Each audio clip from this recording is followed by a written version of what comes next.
Okay, everyone, we'll go ahead. We don't have our full team here right now, but we'll go ahead and kick it off. And then if we need to backtrack on, they have any questions on anything that we discussed, we'll go back and bring them up to speed and review it. So you want to go ahead and call the roll for us? Commissioner Arevalo, she's running a little late. Commissioner Ayala, Commissioner Burleson, Commissioner Garber, Here. Commissioner Meeks, Commissioner Rourke, Here. Commissioner Tomitis. Here. And I think we've all heard that the other three commissioners are on their way. So should be joining us shortly. Item 3 is citizen comment period. Did we have anybody sign up? No. Okay. No signups for that. So if it's all right, we will skip item 1 on the agenda for approval of meeting schedule until the rest of our colleagues get here. We'll come back to that one. And start it on number 2, which is section by section review of the charter.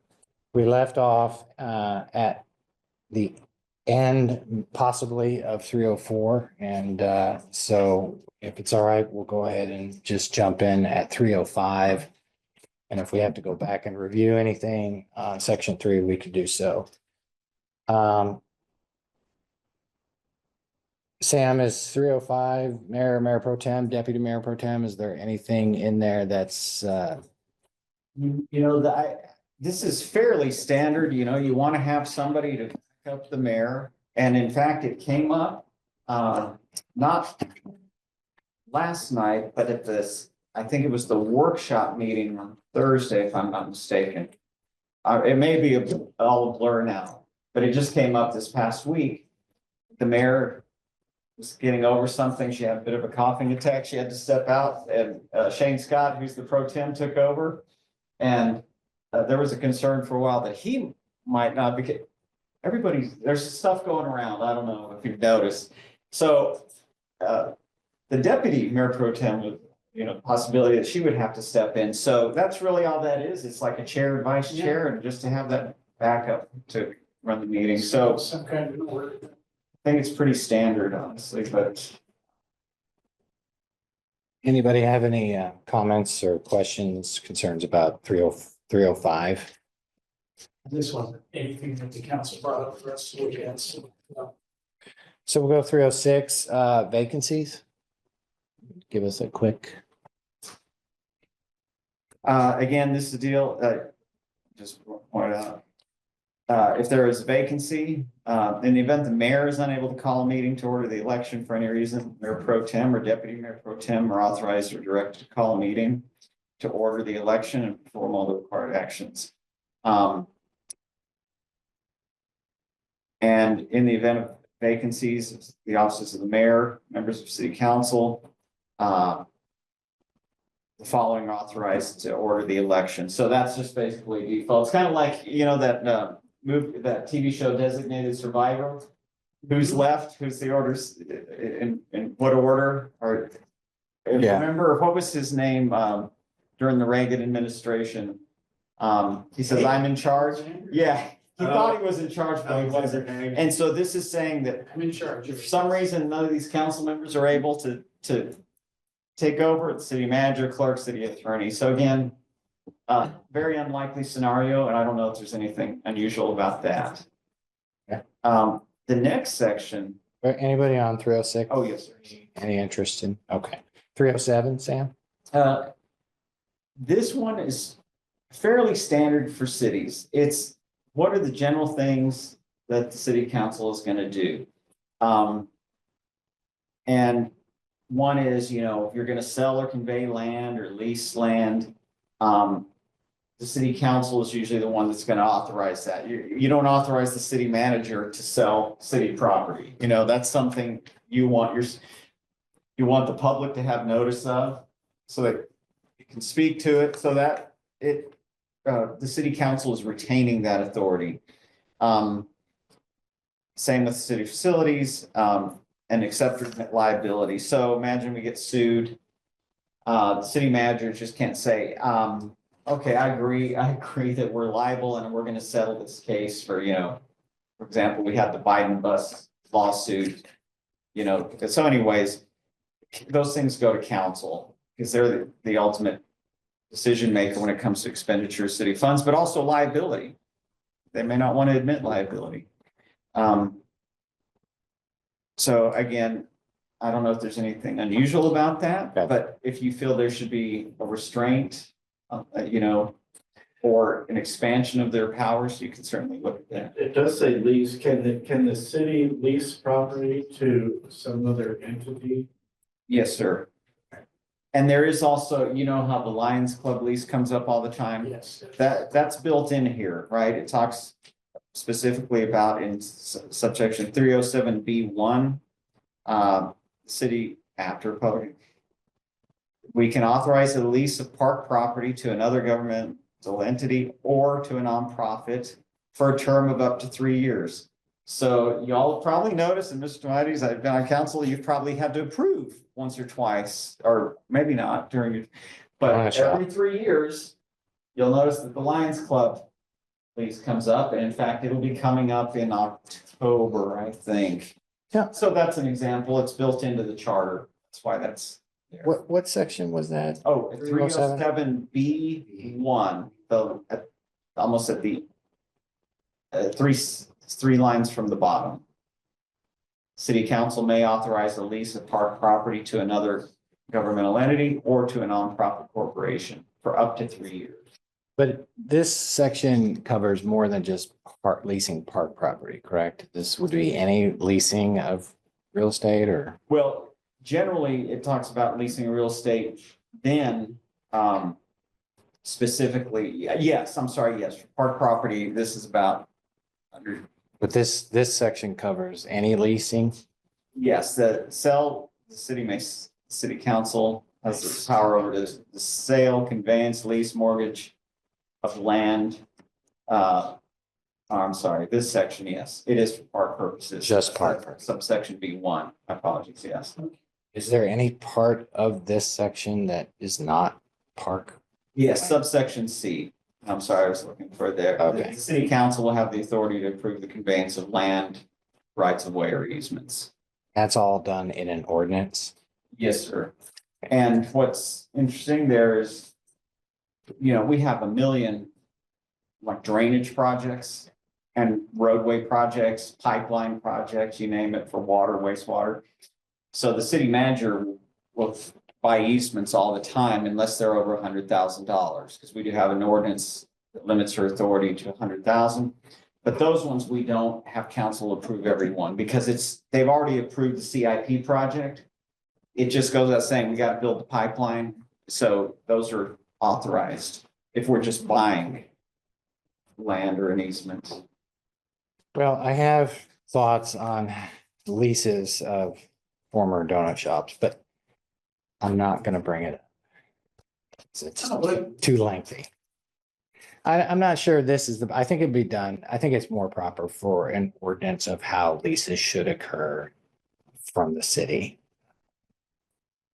You'll remember what I'm talking about probably, but It's not on the lease itself, it's more on that next subsection down defining the leases. yeah, not sure the charter's really the. But I think we could do a much better job of leasing property. Anyways, not to be a smart aleck or anything, but I just thought I'd throw that in there. So are we deciding that, like clarification defining things is more ordinance rather than charter? Well, in the section of 307 C for non-parkland purpose. It's over here. It's over I here. mean, for parkland purpose, it seems like, it's pretty cut and dry what the city can't do.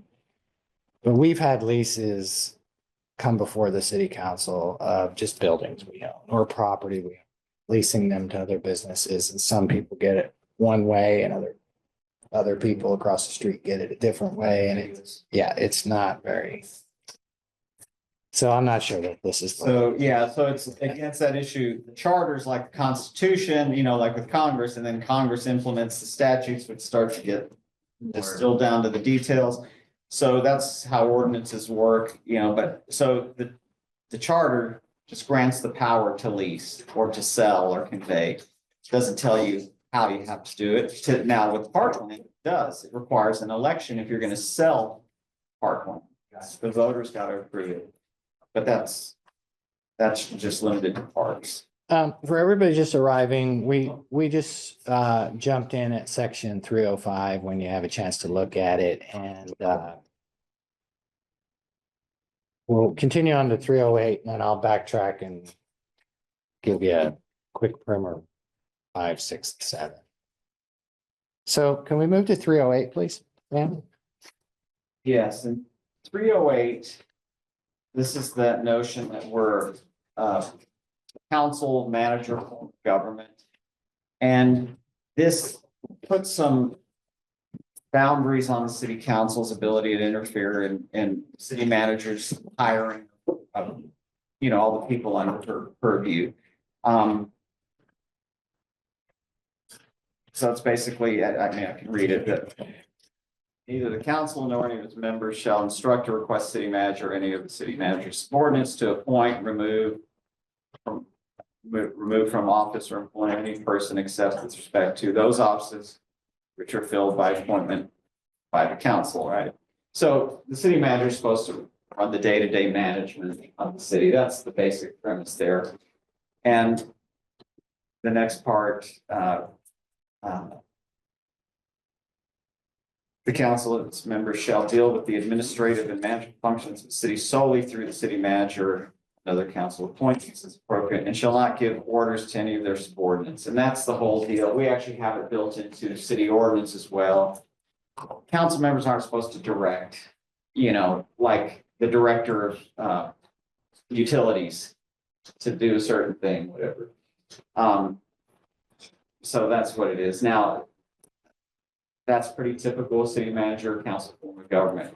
Now, council controls the budget. You know, so council has a way. Council's influence never actually is completely eradicated in these areas, right? Council controls the budget, so they have ways of influencing how things are run, right? It's just not the day-to-day affairs. That's really the thing there. It's not this micromanaging. That's the concept of that section. Also, the common conversation that's usually had is that the council is a policy board, and then you have your administration, city manager, and so council sets a policy, and then city manager is supposed to implement that with the employees in the organization, ideally. Is there any? Seems like section 308 is also pretty standard for most home rule cities. Is there any comments? I'm just kind of looking back, and this was updated in 2017. This, yeah, we've had a few issues. I remember, you know, was this just was that just wording? Was there anything? I was kind of curious, you know, with the problems, why this was beat up last time. Or in 2017. I'd have to look at the actual 2017 change to see if it was beefed up or if it was loosened up. I really don't know that history. I haven't I looked. just was kind of curious. I think there was some discussion about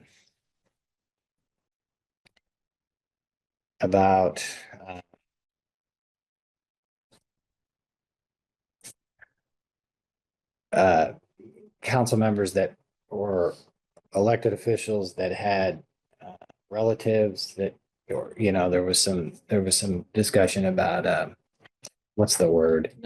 Nepotism conversations. I don't know if that would be here though, so I can't say. Right, because we have a nepotism provision further later on in the charter that. But if it is listed in 17, that means something was voted on in this section. Yes, sir. Okay.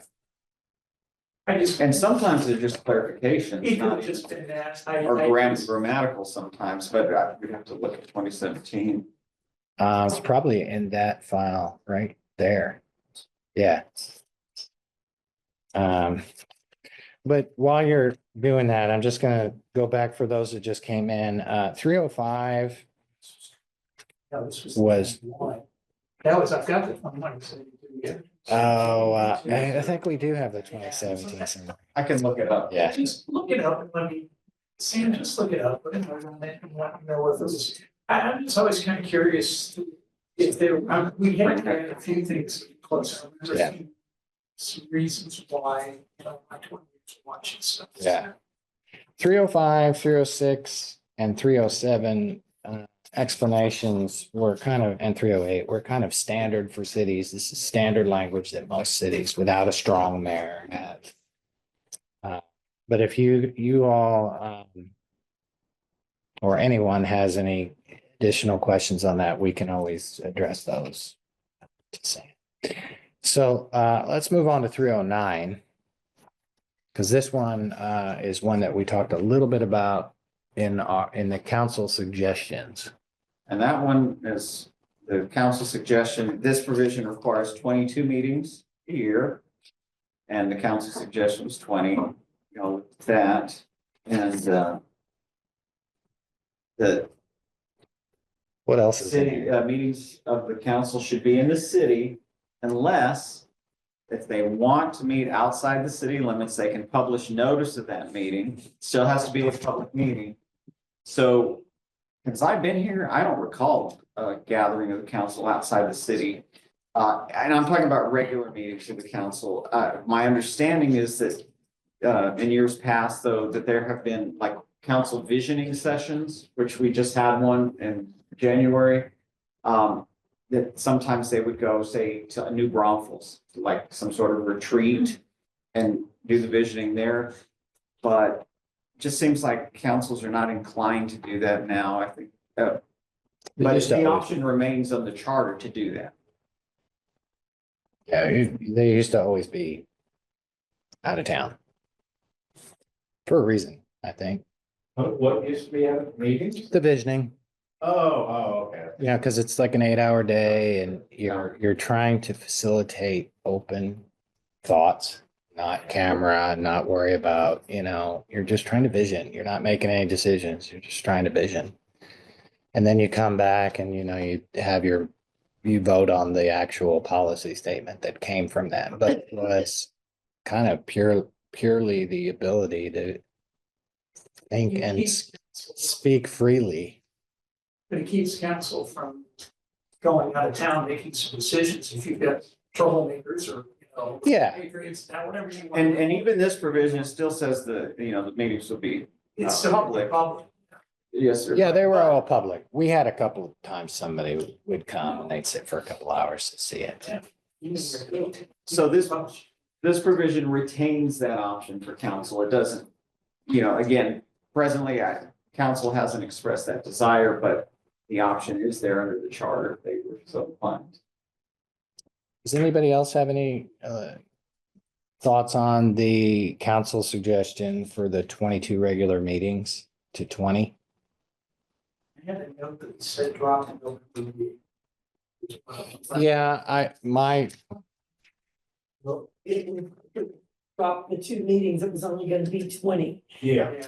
And it was one like maybe during the summer or something, and then the November, Yeah. Okay. or to their discretion. or But I something. thought, my recollection is that y'all were council to make that ultimate decision, so that in any given council could have their preferences as, each election cycle, Flexibility. but that would allow We them gave to them reduce. Opinion of November, I think, like, oh, that would be great because Yeah. of the election or something. I think that's what the mayor brought up. Yeah, that was the actual very first thing we talked about. And one other thing that's interesting and really not, part of this is unique to San Marcos and part of it is not, but just not that long ago, I want to say it was 2019 legislative session. The legislature required that all citizens have a citizen, essentially a period for citizen comment or the ability of citizens to comment on the agenda. Well, San Marcos has always had that. Well, I say always, it's my understanding since a few decades back, they've allowed citizen comment. So we were ahead of the curve on that. But the thing that is unique, and Marcus, in its last sentence of 309 is the question and answer session with press and public. And to my knowledge, there's no other city in Texas that has that. I could be wrong. There are some concerns about that, in terms of Open Meetings Act. And so, because that doesn't tell the citizen comment, it's a one-way dialogue. The reason this is tricky is because there's this expectation that the council will have a dialogue there. And it does raise issues with the Open Meetings Act, but, you know, we've managed to deal with it.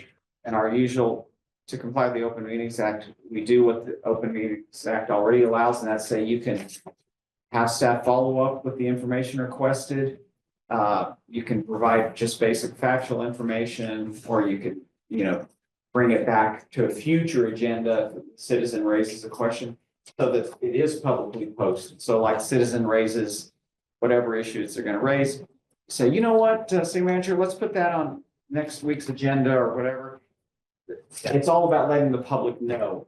So anyways, it's unique to San Marcos, as far as I'm aware.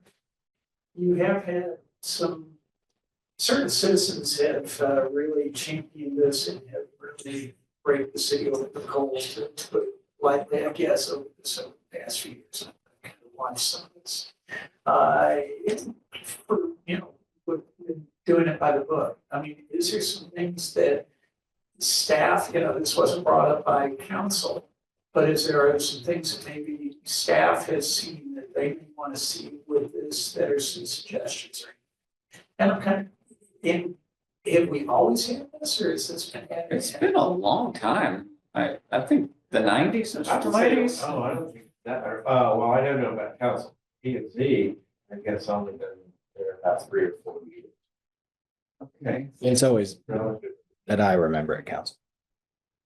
but we kind of have a system worked out. It just, you know, and again, for open meetings, we kind of worked it out where, you know, again, we're allowed to provide a basic factual information, or we could say we'll get back with the citizen or put it on a future agenda. So we have ways to deal with it. I mean, You'll see it's been in, around for a while and I just wanted to know, We staff, you survived. know, from the staff side, since council didn't bring that up, and I know, again, you know, I've kind of watched from the sidelines, some of the fireworks on this one. It can, at least at planning and zoning, it can get contentious. It kind of opens the door to anger, frustration.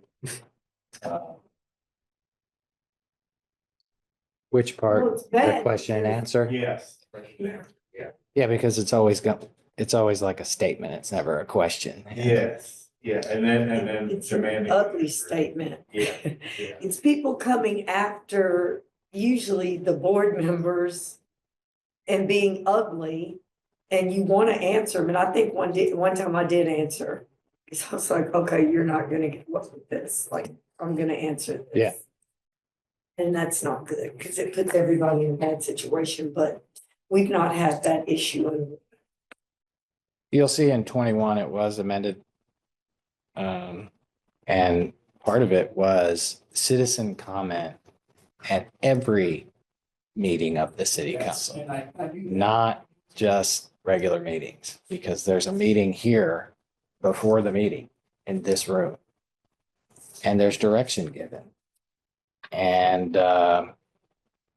we had a citizen comment person who came to every meeting of the charter review last time, and that was her big issue. So we listened and made the suggestion, and obviously it passed, you know, why would that be a problem? So, yeah, that was in there, and but yeah. Thank you for that. Anybody else on 309 have anything in particular?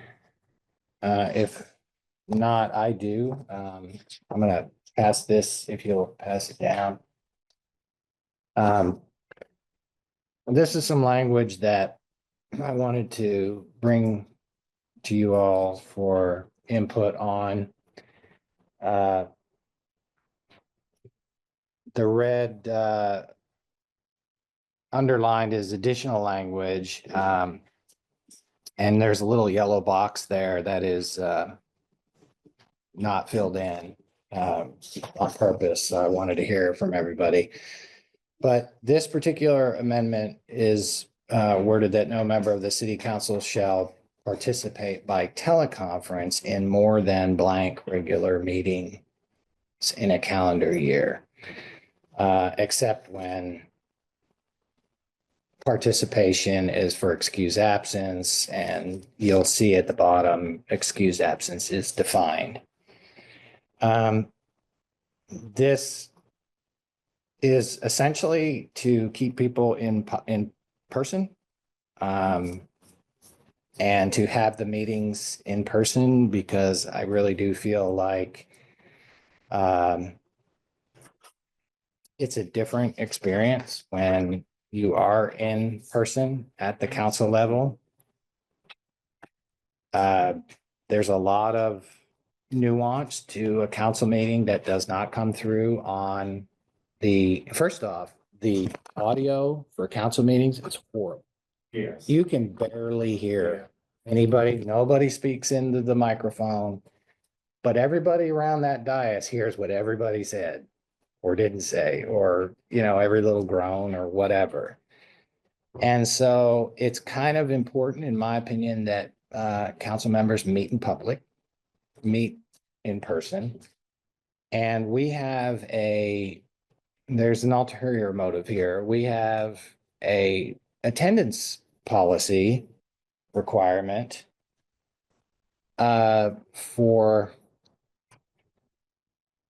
boards and commissions that is 25%.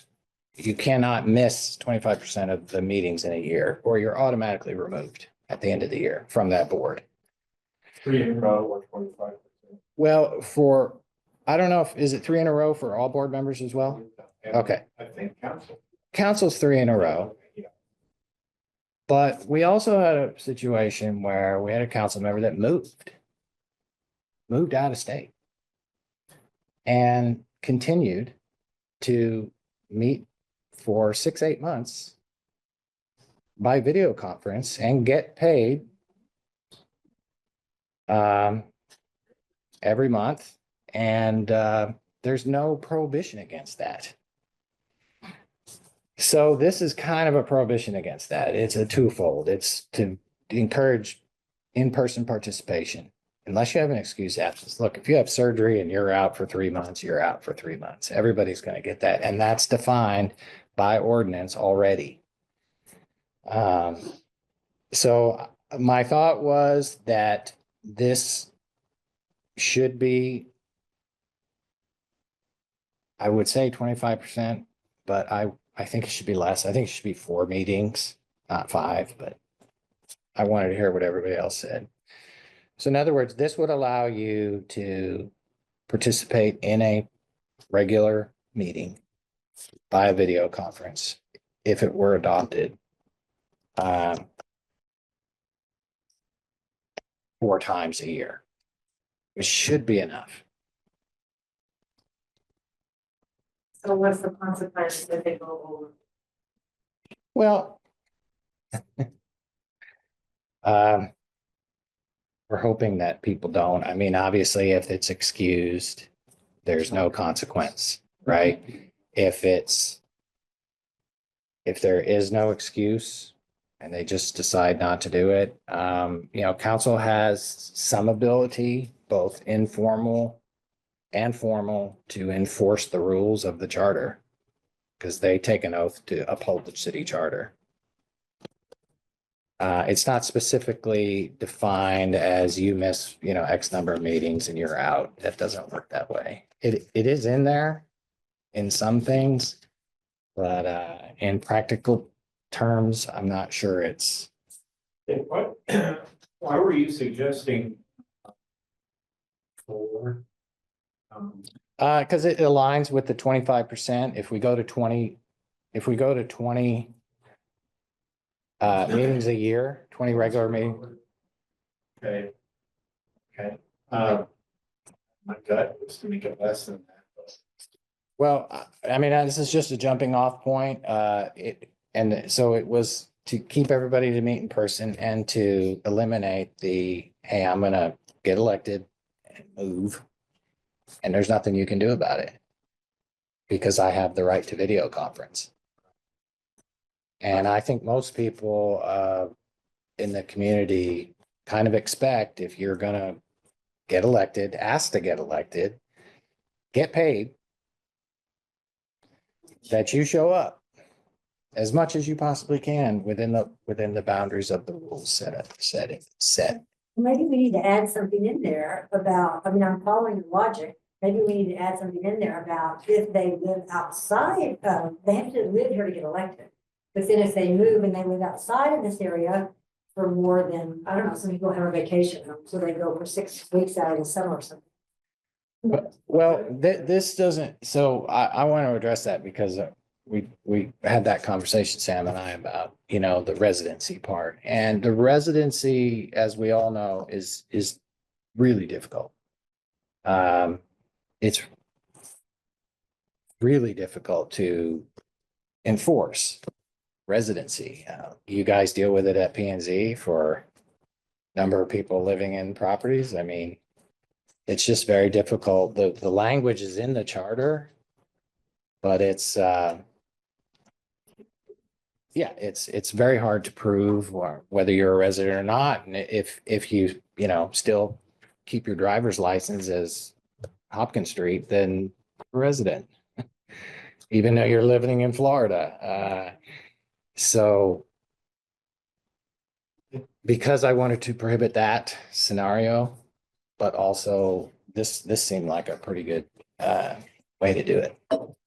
I think if I remember that moving out of state, there was going to be a May election to replace it.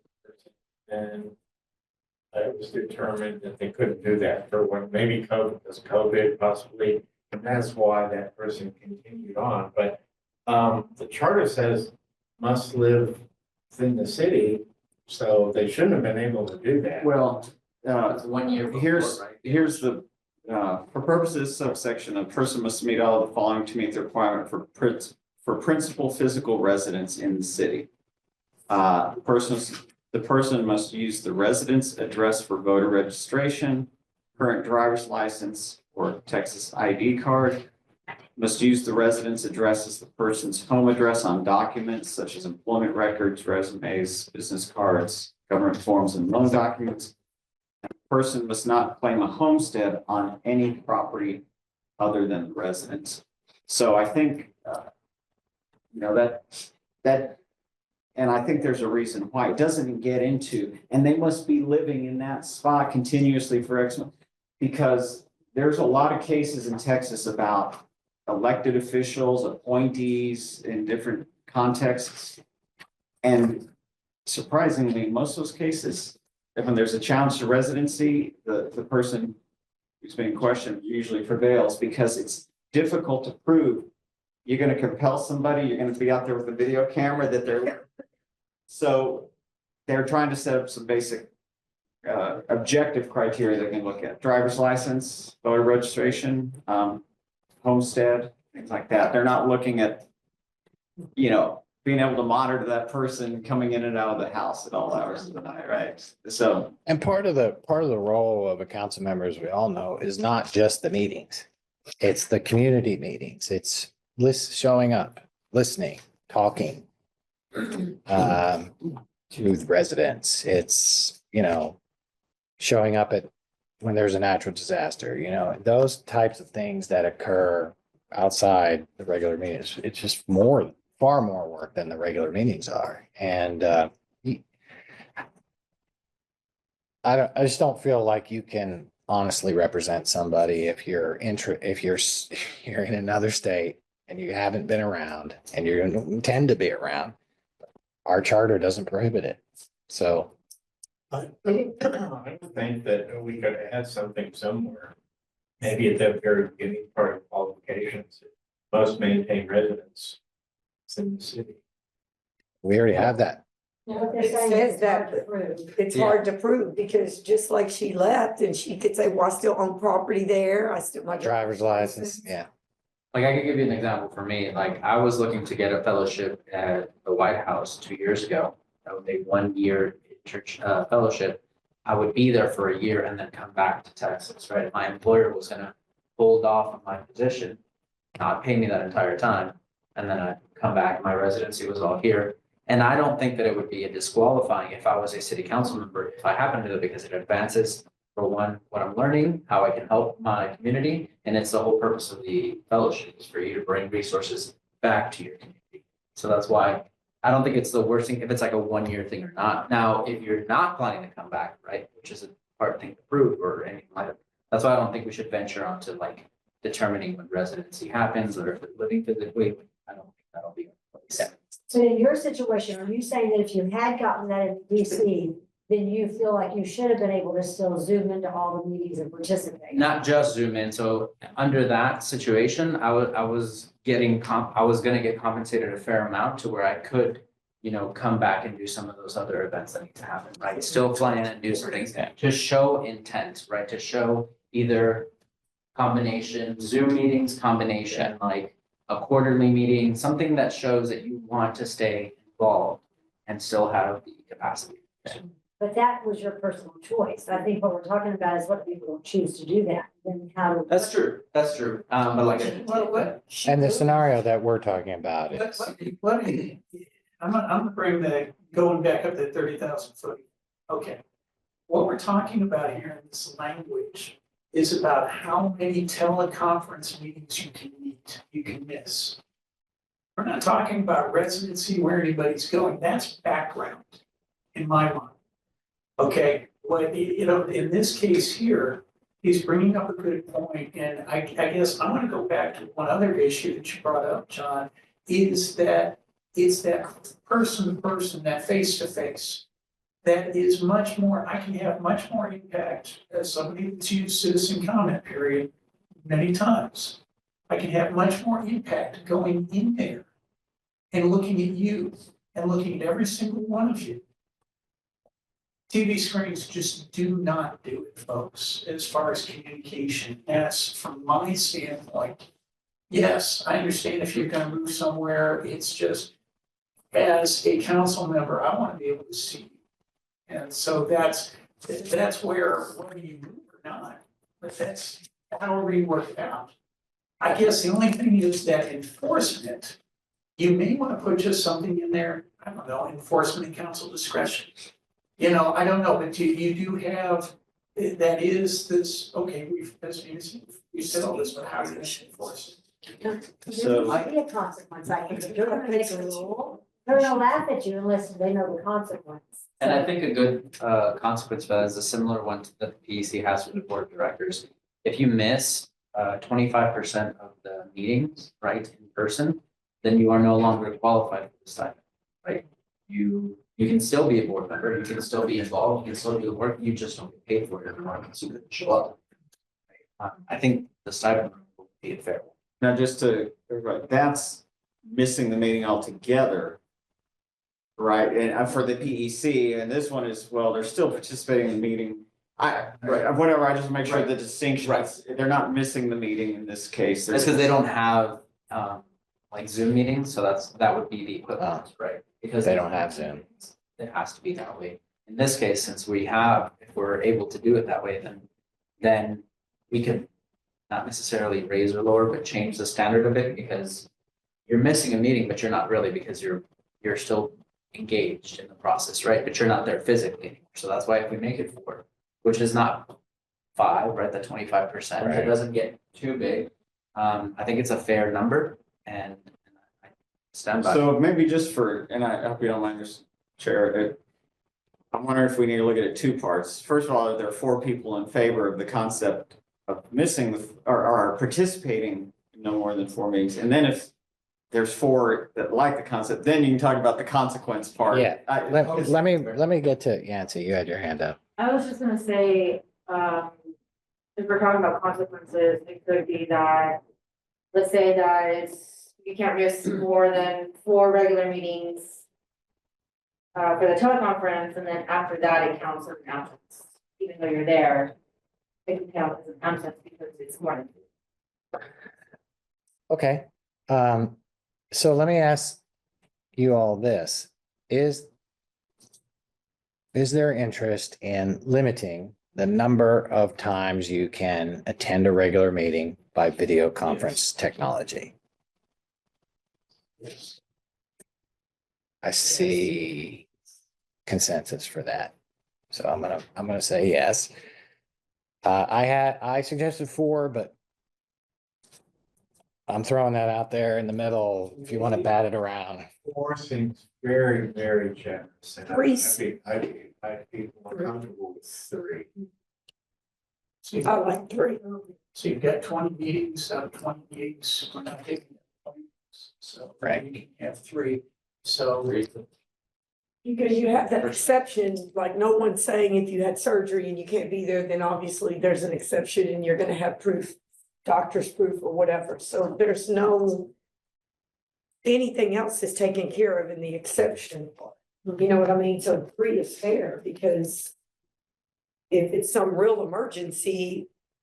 Yeah. Then that clause handles it. Yeah, there is an excuse, an excused if you need more than 3. Yeah, but And there is a section that we're coming up on enforcement of these rules. But right now, we're talking about just the number of Yeah. meetings you can do by video, not Yes. absences or anything Yep, else. just video.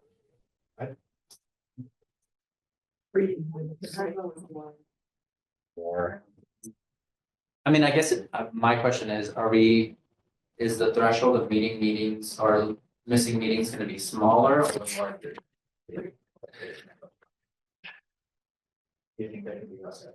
well, again, so this has to go to the voters and the voters, what do they see? You know, they're gonna have a thing saying council members, no member of this council shall participate by teleconference in more than 3 meetings in a calendar year. But that's gonna be the question they're gonna vote on if this makes it through. So whether it's 3 or 4, I'd like to propose something that can pass, not just the council, but at the end and with the ultimate with the citizens. So do you feel like there's does anybody feel like that it's unreasonable to do 3? Like that's not enough? Yancy, you said 4. Well, I guess I'll be fine with 3 because it's like I was saying, if it's an actual emergency, then that's not. Honestly, I don't think it's gonna pass with the citizens. Because we're sitting here talking about it, we understand the value of face-to-face, being in the same space, because that's how we operate. We wanted to be on this charter review commission. I think since COVID, everybody lives life on Zoom. I mean, all the meetings at the university are on Zoom. I mean, so I think people aren't gonna get it. I don't know how we're gonna educate them and tell them why we have this and why we are recommending this. I mean, so I am gonna go with 3, and I do see the value of us putting it in there. Okay. But I think it's gonna be one of those things that the general public is not gonna get it. Maybe All I'm depends wrong. on how it's worded. Because I think that you heard enough of them complain when we had the issue of someone living outside for almost a year. Like living in Florida or some sunny, nice spot, but she just teleconferenced and was never here, not involved in the community, didn't do anything, but she's taking the stipend, she's doing whatever else, but she wasn't doing anything else, like she, you know what I mean? I think though, if memory serves me, she wanted to resign and put in a letter to resign, but he said, no, we can't hold a special May election, so we stay on. And we're Well, back to that again, but Yeah, okay, what Amy was talking about, okay, I'm gonna circle back because, okay. Is it in our mission, you're right, we've gotta get it passed. It's gotta be out there. It's not in my mission to educate everyone if there ever is in West Radio. Yes, but it's not my mission to make sure that, I want to put it out there that it's clear enough that there's a reason. We felt that there was enough of a reason for it to go on that ballot, that it holds that weight, that 10% of the population is gonna go out there and vote in this election, and is gonna choose these for the most part. They're probably gonna take a look and say, yeah, if you've got nothing, there's a reason they would. You know, and but we've got to make it clear enough and not try to see anything through. So I'm in agreement with you, Amy, but I'm just gonna back off a little bit from, yeah, in my mind, just where I'm coming from is, no, it's not my job to educate everyone out there on that. I just want to make sure it's clear that we bring it forward, that it's got enough of a weight. And that we've kind of, okay, we're now gonna send this to council, council gonna decide from there. And then we can go out and do it. What we said, see what we do.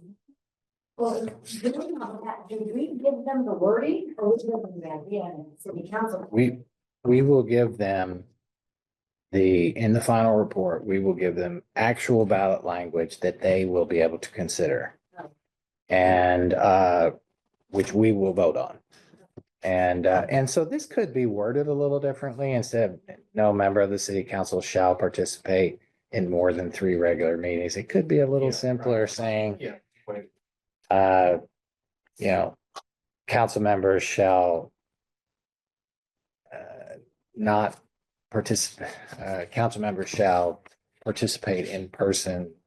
Should be present or Shall something. be- It needs yeah. to be positive. Psychologically, the positive, instead of don't do this, we want to say do this. Yeah. Sam, I think we can some write kind of AI that does. Okay, well, I think I'm hearing yes to promoting in person, and this would be the explanation that we would give council because we have to give them a reason why we brought it up and why. So it'd be promoting in-person participation in regular meetings, limiting the number of video conference meetings that council members could have with the idea that there is Well, that's great. a contingency. So I'm happy to play around with the wording on Okay, this. sure. And I guess I can email y'all some different way. There's many ways to say the same thing. And Yeah. y'all can decide what you think is most effective or, you know. It's got to work good for you. So, And then, Is Yeah. language for excused absence, is that directly lifted from, that's already in there, right? Excuse and absence. lifted from someone? That's by From an ordinance. It's not from the, Okay, what this says is that the excused absence is defined by ordinance. okay. Okay, well, thank you for that. I'm just gonna put approved by consensus at this point at 3, and we'll work on the language and that'll come back for final approval. And were we gonna keep what we had mentioned earlier about? Let's go a little further into the section 3. I think your question will be answered. I don't know if it's in this next section. Let's go to, first off, is there anything else by anybody in 309? If not, we'll go to 310, Sam. This one of the things that's a little bit interesting is, takes 4. Well, let me just read. No action of the council shall be of any force or effect unless it is adopted by a favorable vote of 4 or more of the council members. Why that's important is, if you know Robert's rules, say, under Robert's rules, all you need is a quorum to conduct business. So say 5 council members show up. And then they take a vote. And without this rule in here, if 3 members of the 5 vote, it carries. So what this rule is saying, it doesn't matter if only 5 of you show up for this council meeting, or only 4 of you show up. It takes 4 votes to pass anything. And so what that means is sometimes if, say, members are sick or some members have to be out at a conference, whatever they're out, and you only get 4 or 5 or less than all 7 members there, you run the risk that you don't have enough votes to pass something till you get all 7 present. But what year that was added, I'm not sure, but that's what that means, basically. No matter what, it always takes 4 to pass But it something. also, fortunately, eliminates de facto no's where a motion to approve something fails. Some would argue, well, that means it's denied, but Right. that's not how it works. Right, so it's the favorable vote, and that's Yes. why what you often see in our meetings, and I think you all have seen this where I hereby move to approve this contract. Or let's take it, no, let's do a zoning case. I move to approve the zoning and it fails. And you think the matter's done, it failed. Well, no, it didn't fail because an alternate motion could be made, and the alternate motion could be, okay, I move to approve this zoning, but with these restrictions. Right? Or I move to deny the zoning. So you'll see that in a lot of our meetings where I say, council, okay, y'all didn't approve it, you also haven't denied it yet. So the favorable vote of 4 of you to deny it is necessary. This little nuance. Any suggestions for 310? If not, I have one. City council meetings, city council agendas, any board I've ever served on has an agenda item, approval of the minutes. City council agendas do not have minutes anymore.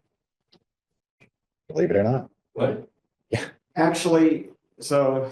Let me finish my Okay, thought I'll and then give you some can. backstory. So the practice has typically been that the clerk would essentially just a basic minutes, you all have them on your P and Z where this is what was discussed. This was the direction of the group. It's not a word for word. It's not a lengthy tome, but there is a small explanation in writing on the agenda item.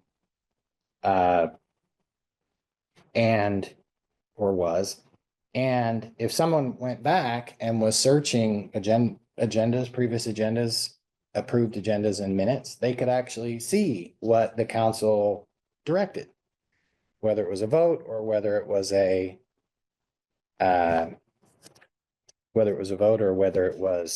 consensus or direction given. I'm going to let Sam explain why, but why that's not necessary. It's maybe makes that unnecessary, but I do want to make a recommendation in section 310 that written minutes be included in city council agendas and approved in city council agendas and online records and approved by council at every meeting.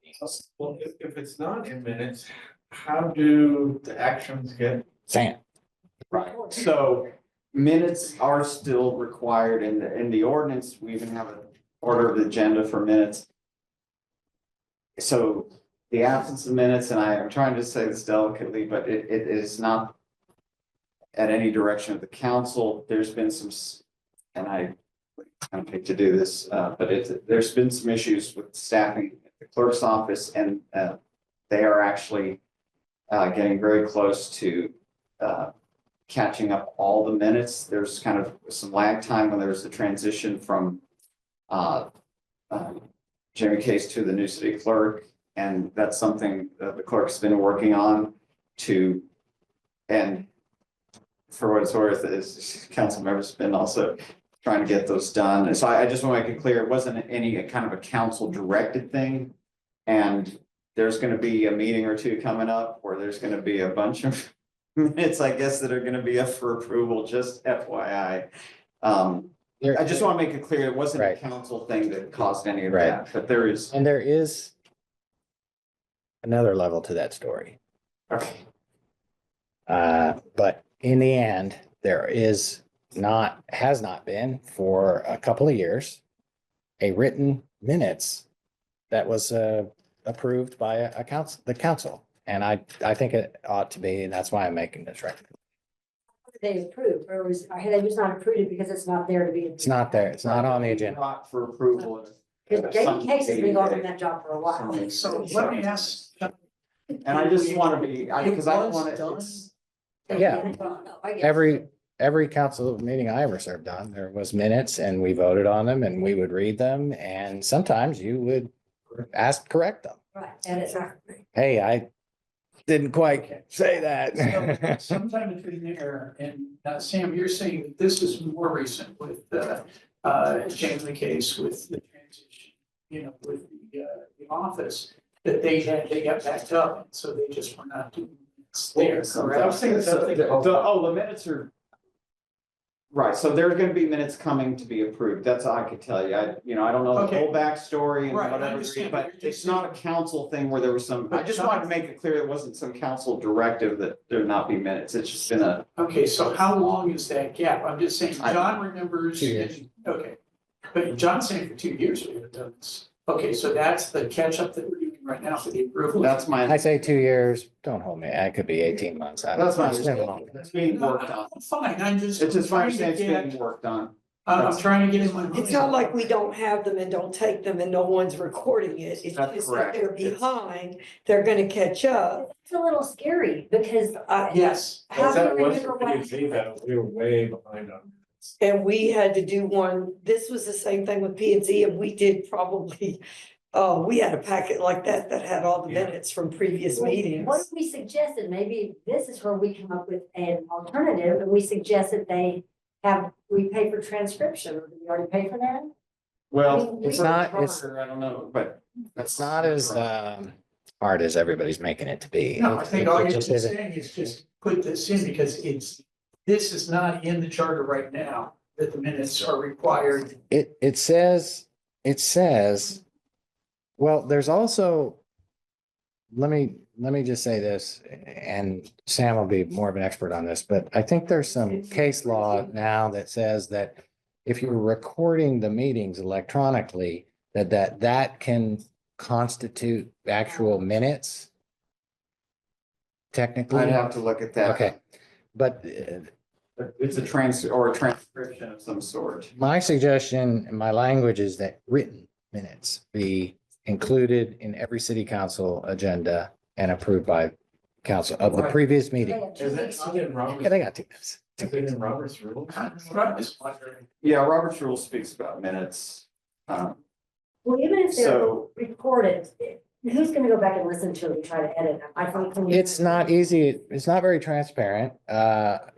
Just like we talked about this one issue that we watched, Jim and I watched today. I mean, that's that's an hour-long discussion.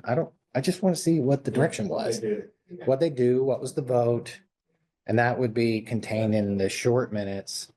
It's not that hard to do and there is more to the story, but I have seen this is the something place. called a record of actions taken. right, the P and Z does that, a day after action. report. Yes, yeah. Yes. Just. So- start getting there. So how are we feeling on the suggestion? Oh, With yeah. pretend.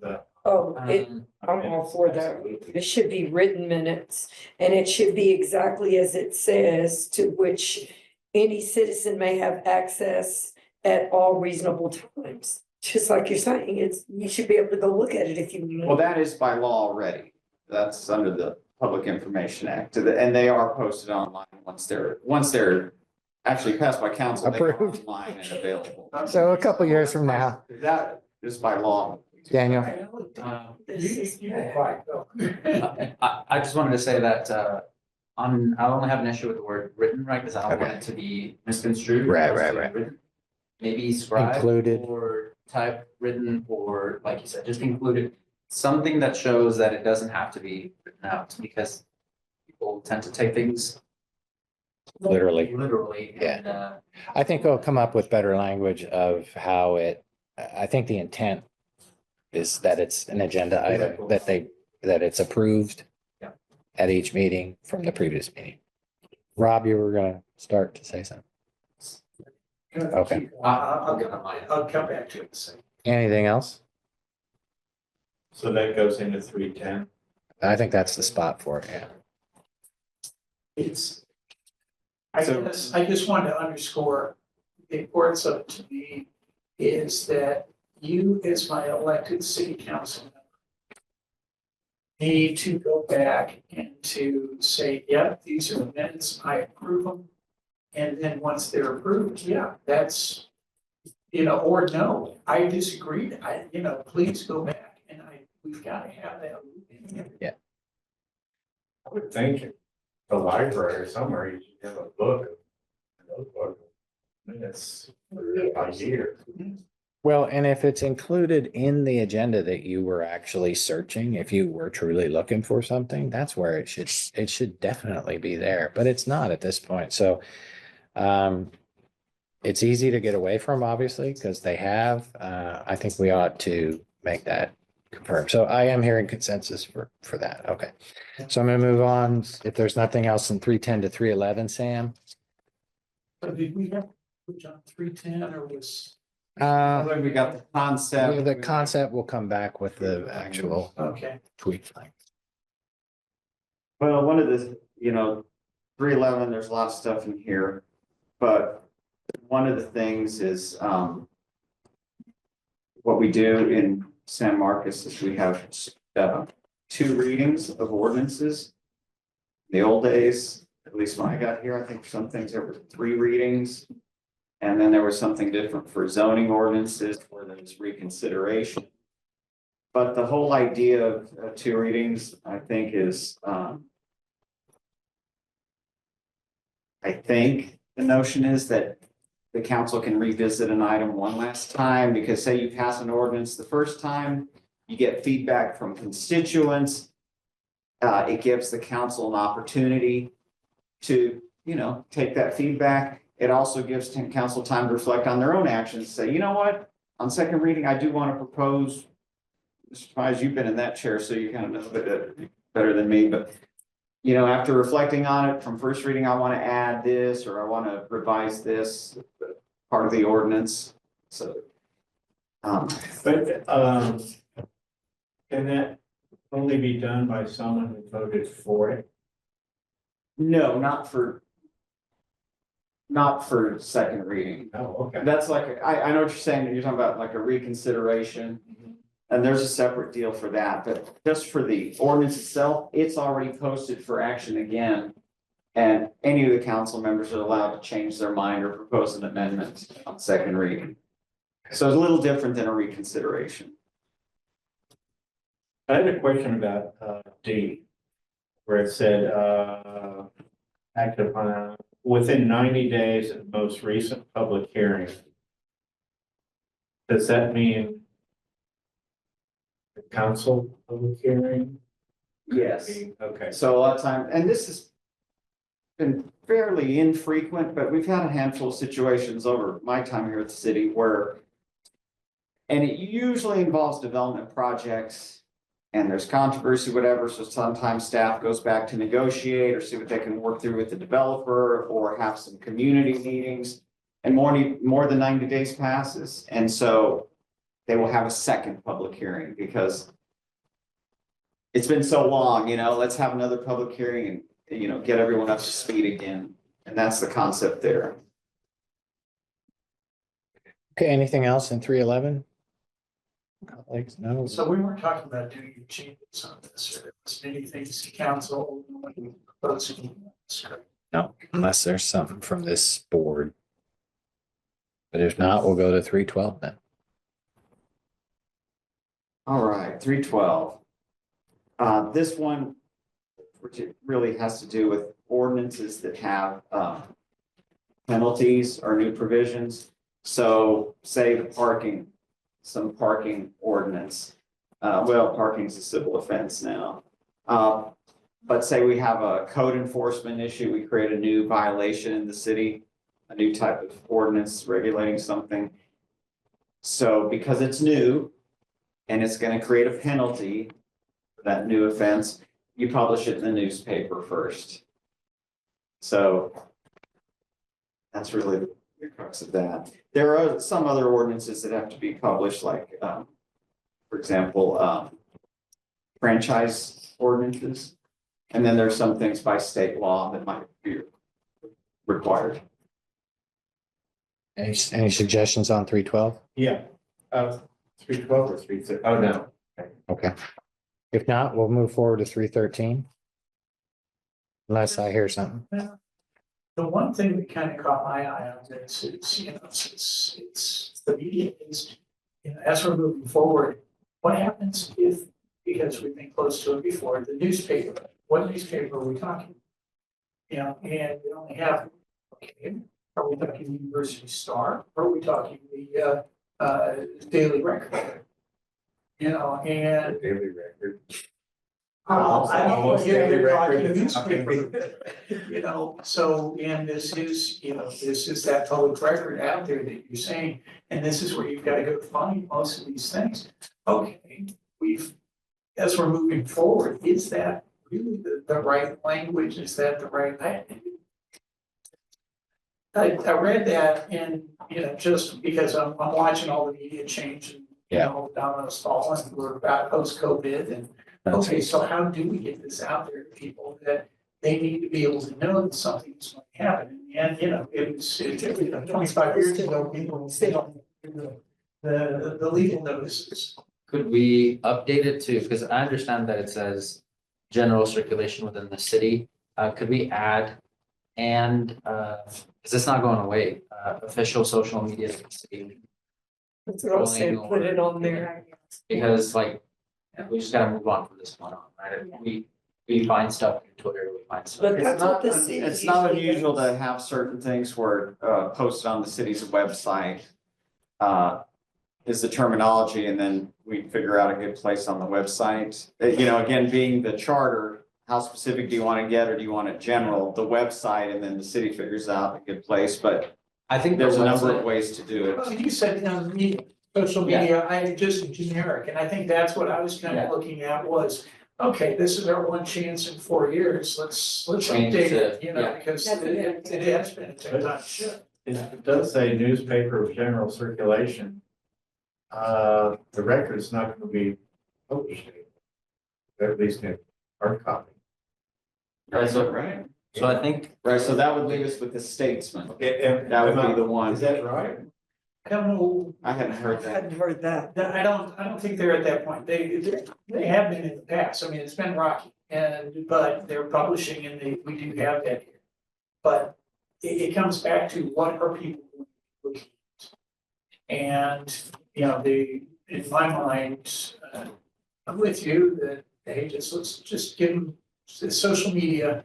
You guys go figure out where, just have it in there that it's whether it's website. Now, I am more from the city's, official website. But we should, Anytime that, We have to make recommendations. but anytime the city's doing anything, just like with comp plan or anything, they tell people, like they tried to advertise it everywhere, you hear about it in all the meetings. And then even when they're having the little meetings, like in the neighborhoods or wherever, they also say, but it is posted on the website. And you can go under this section and find it. And usually when it's something new, if you look at the city website, it'll have like it'll have something down at the bottom and you may have to click on it and take you somewhere else, but it's on there. And I've noticed that with like a lot of things with comp plans and anything that's going on that citizens need to know about, I've always seen it on the website, the city website. I think to add to that, that is them telling you and then you going, right? I think the purpose of this specific, I guess, article is to state that we are gonna take that information and send it to you, right? Like the information has to get to you. So in the landscape that we live in nowadays, that information comes via social media. So on the website, we definitely continue doing that. And we also have it to where we're sending it. It's like, I don't get updates unless a notification gets, right? And I think that's how most citizens nowadays are. So I think we don't scrap the newspaper because there's a lot of folks that depend on that. And we leave it general, like, all digital and I want to say something like That's okay. analog, right, media. And then that'll encompass everything, right? And that gives them, but it has to be both, right? We make it known that it's both digital. And I can't think of something other than analog. So are you saying that that sentence would read final passage thereof in some newspaper of general circulation within the city and the official website of the city of San Marcos? Any official media channels or. And So everything that the city does, social media has to have this, or just a social? anything that's a publication of ordinance, so any publication of ordinance has to go out through social media, that's what I'm saying. And I just want to make clear, and I wonder if I should talk to our communications director, like, we have a lot of, so many different little platforms. Some of them are about planning and some are about the comp plans. You'd have to make it at one. Do we want to have the discretion to limit it to like our Facebook, the standard Facebook page of the city versus, you see what I'm saying? Like all the sub accounts. Like, I'm not saying that it has to go through the city's Snapchat and the city's TikTok. What I'm saying is, as long as there's a social media aspect, there is Okay. a official website aspect, and there's a printed media aspect, right? Just so that no one can give the excuse that they weren't reached out, right? And I'm not saying every little thing, just whatever you would have put in the newspaper would go into any of those. What are we talking about with the newspaper? Should it stay just the San Marcos Record? What about that community impact newspaper? Well, technically, the Statesman qualifies as a newspaper of general circulation in the city. Because they're actually published daily, more frequently than the Record even. And so some of our things under state law, we actually put in the Statesman because under the state law definition, the Daily Record doesn't qualify. What do people read? That's what, you know. Let me ask one comment. So when we come in over, when we came in the steps in front. And on the side here, we've got that big glass case. That's got public, everything there that's where it's notified, right? It's put up there. That's the public record. Those are the things that are in the paper, correct? Yes, sir. A lot of those like notice of public hearings are usually posted in the paper. And that's what we're talking about. The notice of public hearings, what you see coming up the steps. They're the same thing that, we see. If I go over to the county, I've got to, if you do anything in the county, it's, you got to post it on the courthouse, you can go down and find that. Okay, that's the same thing, we're not talking about a whole bunch of flowery language or anything else, it's just those public notices only. And And that's easy enough to me to just, I go straight to the city website, there's a page right there that says public notices. And I just go down there and here's a nice little scrolling thing of the public notices. That's something pretty simple. Yeah, and I'm just gonna jump in. It says this is for penal ordinances. That's correct. This is, like I said. This is not every ordinance. And I mentioned at the beginning, it's like where we create a new violation, like a new code violation. Okay. That's what it's about, to let the public know, hey, you can't jaywalk over here No, anymore. You get a ticket. but I think you're right. I mean, let's say it's not for every ordinance, but it's the ones that count. The ones that you want out The there. public to know, yeah. So in terms of language, if I hear everybody, if we feel that the newspaper is not adequate by any metric, so the language should contain the word "and" the official city website, right? Everybody on with that? I think we're missing. Hold on, let me just ask that part. Michelle, you good with that? City website? Yes, okay. And I heard social media. Is that a requirement or is that an endeavor to? Do we have social media that is official to this city? We do, but like Sam said, there's a Keep San Marcos Beautiful. There's an Instagram. There's a city. I don't think they're on TikTok. Facebook. Notices or something that's already That's all I was on there. asking, like, there should be a place where even like emergencies, something like whenever the there. city wants to state that something's gonna happen. Probably Facebook is Like, the do we not have an official? widest. I'm on Facebook. I hate The Facebook. city Facebook page might be the place for it. So And we could say any applicable and then, could we not, Social media. That's a good. could we not require the city to support Mark Zuckerberg? well, yeah, it doesn't have to be. That's what I'm saying, any applicable, right? Whatever decision we make as to it doesn't even have to be any of the top three, right? It's whatever means of social media that the city wants to get information Any out quickly. And Okay, so I'm gonna go around the room. Any applicable city social media? Notice or social media, because it's gonna be on their webpage. Anything that I've ever, like if I ever just go to the city webpage to look up an agenda or something, you see things up in the top that are important, like you're like, oh, I didn't know that. And then you can see what's happening or what they're trying to tell you. It's all there.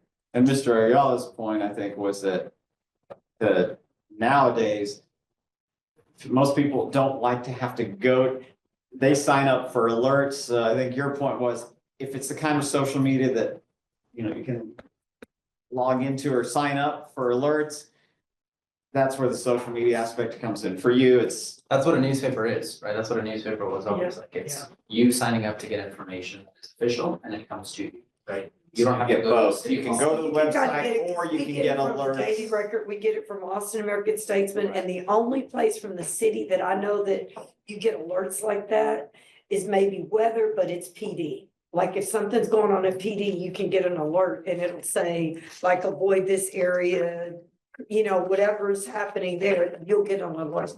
That's the only other thing from the city that I can think of that I've ever gotten an alert for is the PD. And maybe like some weather related something, but that's usually KVU, KXAN.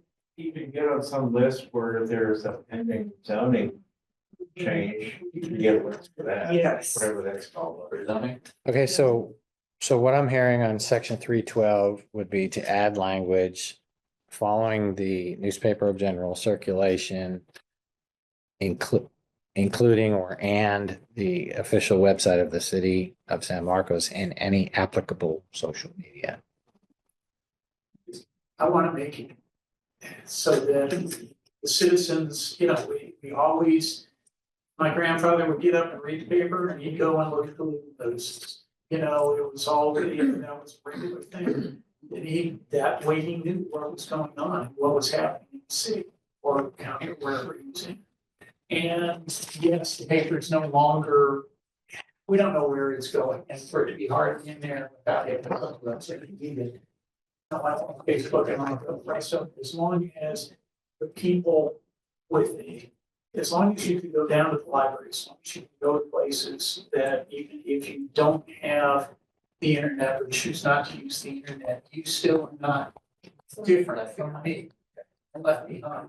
I just want to make sure that we've got that somewhere that, okay, at least you can go down to the library and find a spot on the city website that you can pull these up, you know, where you're at, I'm good with that, I don't really care about supporting the whole Facebook thing.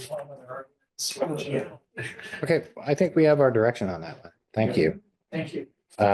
So Sam, could you quickly go through 313, please? Right, 313, again, pretty standard. It's just saying we need to codify our ordinances. And we do that in two places. We do it in a hard, we do it in a code book, we do it online, and we have this amazing service that probably the majority of cities use. Certainly in Texas, called Unicode, but there are other services as well. And y'all probably used it. You can download Word versions. It's all free to any citizen. And so we comply with that. It's just saying we have a code book. Now, it talks about the types of ordinances that go in there. It's ordinances that have sort of are permanent in nature. You're not going to put every zoning ordinance in a code book. One of the things is we talked about an ordinance approving the sale of land. No, that's not the code book. The code book is about things that are going to regulate your daily life. You know, speed limits, code violations like health and safety code, unsafe buildings, noise, things of that nature. I had a question, in there, ability of printed copies, you know, my copy of the land development code is probably 10 years old, been revised several times. Some commissioners cannot get a hard copy of the land development code. And it would really, really be helpful if they had one. Here it does say officers shall be furnished to city officers. Does that mean somewhere later on in here, officers referred, included commissioners? I need you a hard copy of the LDD. Rare, do you have a copy of the land development code? Hard Yeah, copy? because they gave it to us when I very first came to P and Z. Uh-huh, It's in a binder and it has the thing and they gave it to me. okay. Some people can't It get. says land development code and I'll bring it and show it to you. Oh, too. yeah, I've got one, but it's. Yeah, Well, I know Bill has, that's why he's.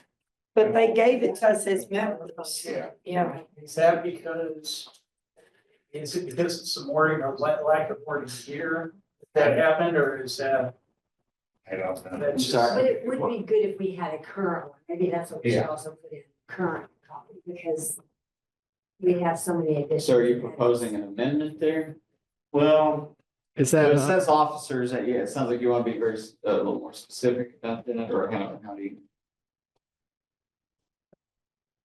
I mean, isn't I that think more of a we as policy? commissioners Should have a copy of the land development. But the current, Can you put that on your agenda and just approve it? and it's also on the city webpage. If you go look it up right now, It's kind of an interesting thing There. because, again, we're moving into the digital. Yeah. Era, like, so in legal, like, I used to always have the code book. And now it's just almost impossible. It's so much easier to go online Yeah. and to Unicode. But again, some people still like a hard copy, but, so it's up to. Is that something you want to put in the charter on the ballot?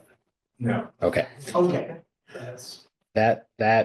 did you have a point you wanted to bring up on this? On this, just, and I think it'll just be for, in my opinion, it'll be for future like we did with the gender pronouns.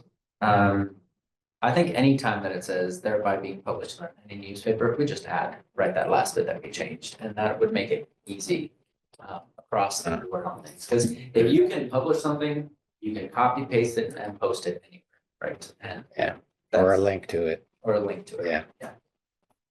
I see what you're saying. What is? Now sentence.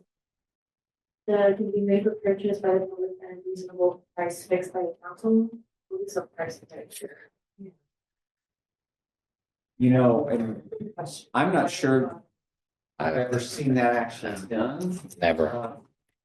But I might have to do some research. While I've been here, I don't remember any ordinances or resolutions See, establishing a price. But I have had people say to me, when we've been going through the land development code several years, it's been a hot topic, and I've had people who aren't on commissions, but who are very involved and have an opinion. They've said to me, they told me that I had to pay for a copy, and I was like horrified.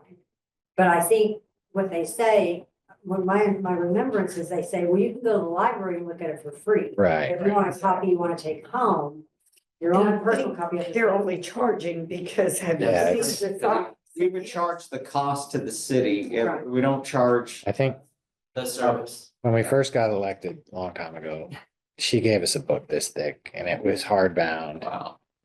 And I'm like, "What? I'm not carrying it. I mean, but that was before laptops were even on the dais. So So maybe we, I think, I mean, do we want to add this was obviously written before electronic communication. So we could remove and for purchase by the public at a reasonable price by fixed, just made available through electronic media is just all encompassing. It should be available. to everyone. And I do wonder, we do make them available. I believe They you are can go to already. Unicode and you can buy the code via that. I do wonder. Can't you access Municode through the city website though, for free? So Oh, anywhere. we are making it But available. the city's making it available. If they chose not to, as long as you could go and purchase it. I'm looking at the printing costs is a big one. If somebody would come in and say, yeah, I want all of this, I want all of this, I want all of this.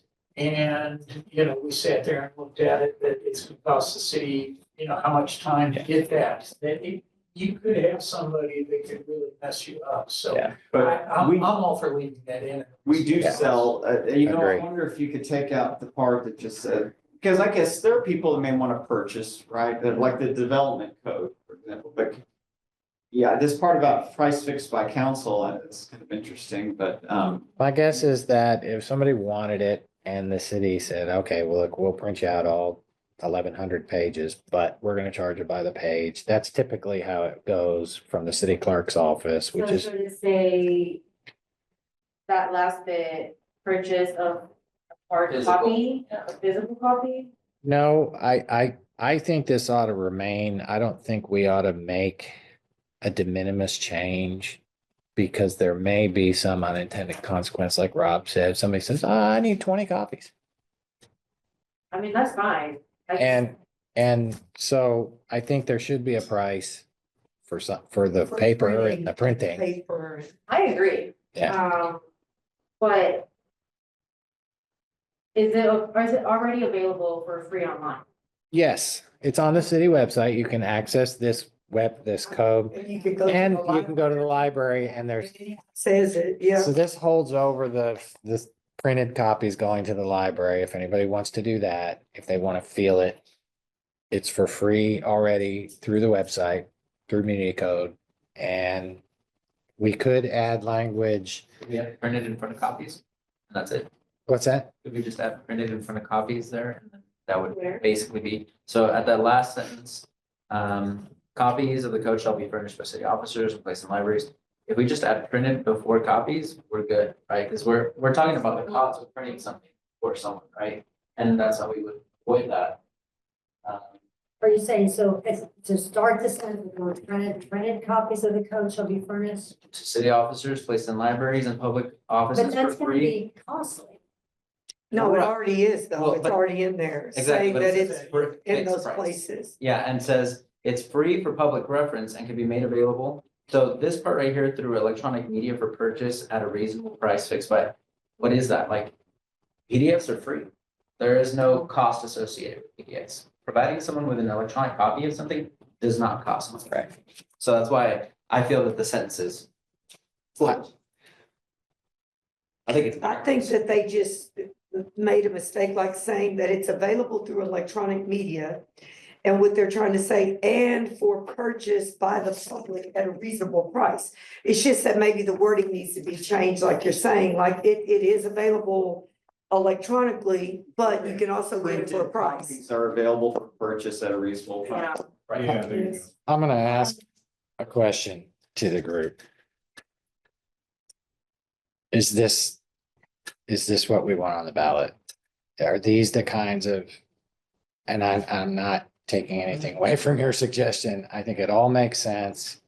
I'm just wondering, are we looking for a solid set of substantive recommendations that are worthy of a voter considering, or because there's a ton of little de minimis things that are probably not great or outdated.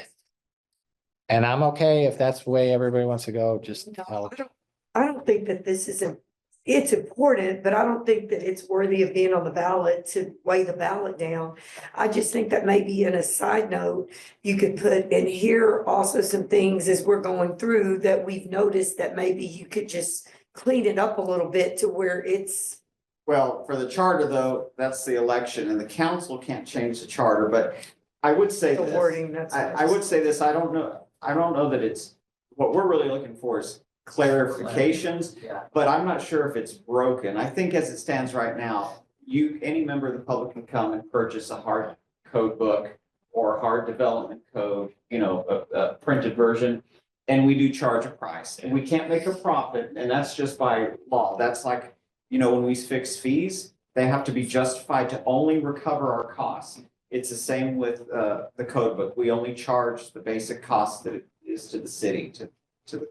So Sam, when you sent us that, the red line version of the his or hers and changed to theirs, how does the public see that if it's approved by council and goes to the ballot? Is it just language that says all references to his or hers? That's how I'm gonna try and. We're not gonna have to do it Yes. 19 amendments, right? It'd be Right, all under so one. trying to craft it that it's, So can we say, if we said anywhere in here where it says newspaper of general circulation or refers to a newspaper, we could add and the city website and the applicable social media. if that's, you had kind of Started to bring that up, but I'm just saying. So is that what y'all, Yeah, just like common sense fixes, right? Cause like I get what That you're saying updates it. about things, like being on the ballot. I also think that when things are broken or not broken, but they're outdated for long enough, right? Then we overlook them for too long until they become problematic. Yeah. So that's But why- I don't think this has become problematic. It hasn't, you're right. That's the thing. I think at a reasonable price fix, but and I get that you're saying by law. I'm a big believer in like cleaning stuff up and making sure that things make sense, right? It's not, I'm sure you're saying that as the city conducts itself and it doesn't charge, but this is saying electronic media shall be purchased to the public at a reasonable price. We would be charging, according to this charter, we would be charging for electronic media, which there. well, actually, I don't interpret that way, because if it's free, it's free. We don't. Yeah, I see what you're saying, that on its own, like at this, the way the city conducts itself, it is not charging for it. That's correct. The way the charter states it, it would be charged, right? So the city is choosing not to follow this to the letter or to the T, right? Which is fair, good, that's common sense. I just don't like that it says it in the charter, right? Just It says made available through electronic media and for purchase, not for, by the public. at a reasonable and that's price. the printed version, the hard copy. I see what you mean. Do you see what I mean? Yes. Like, that one doesn't strictly say that it's the hard copy, right? The hard copy was in the copies of the code that we furnished to the All auditor. right. But it's, the sentence starts with copies of the code shall be furnished. I mean, all that other stuff is like, could be in parentheses or clauses. Yeah. So you're still talking about a copy of the code. That's what this whole sentence is talking about. And it's saying it's made available through electronic media and for purchase by the public. So to me, that's very clear. You can have access to copies of the, you can have access to the code through electronic media or purchase. Which would mean you would buy. Do you want to say a hard copy? Is that what you're saying? I'm saying that it's a hard copy that you'd be purchasing, right? There's no need to purchase any electronic. It's all Right, free, right. So. But it if- doesn't clearly say. If we added the language about the city website next to newspaper and any applicable social media, and we did that throughout that would kind of make it clear that it was available in the newspaper, available in the library, available on the city website. I mean, I don't know how many times we had to say it, rather than going through and saying, well, this sentence is a little less than clear. I get it. Because I just think it would. There's not enough. I mean, I think the council, they get this, they're gonna be like, why did they spend so much time on this? You could just insert, I said we can't insert, we can't change it. well, you could say, start off the whole sentence and go made available through electronic media and a hard copy may be purchased by the public at a reasonable price or a You know physical what? copy. I don't know if they know what hard copy is. You might get people who don't know that. If, and this is your all's decision, because I understand your point. If y'all, four of you say you want to amend this and not leave it, and not leave it as is, but if you want to amend, I almost want to just, I hate these run-on sentences. I'd almost rather end it, the part about through electronic media, and then a new sentence, printed copies may be available for purchase by the public at a reasonable price. If you're gonna change it, just, these run-on sentences, that's where the ambiguities come from. That's Right, right, Yeah. yeah. right. You know, so I'm a big fan of breaking things down. Okay. Let's do that. It's. Well, I need a motion. Perfectly clear. Right, I right. need somebody to state what they want to do specifically. Well, I would like for, Sam's, advice or recommendation to be taken, in that we are gonna end these last sentence here with, through electronic media, period. And then start a new sentence that says, printed copies will be available for purchase at a price fixed by the council. Perfect, that's second. That means- Okay.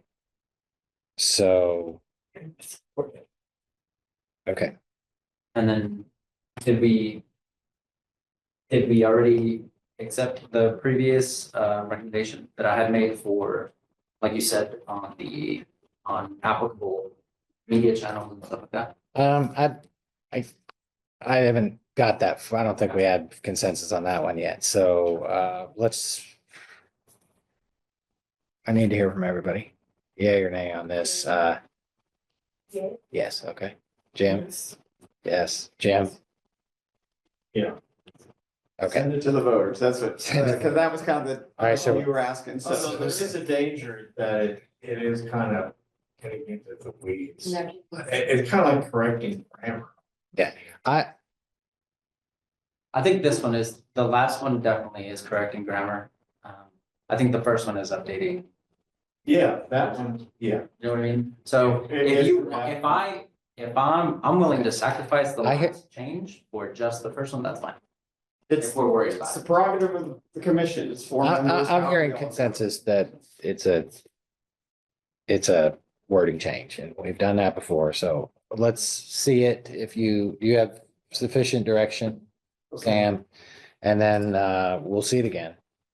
And we'll be able to make sure that the So I wording like is. the one that you said before, although I don't know that we voted on it. I liked it exactly what he was saying. And then you came back and said, but couldn't we just do one deal to where it's wherever it is, this is what it's gonna say and this is how it'll change. Okay, so that's the second part of the question. Do we want to, when it makes a reference to something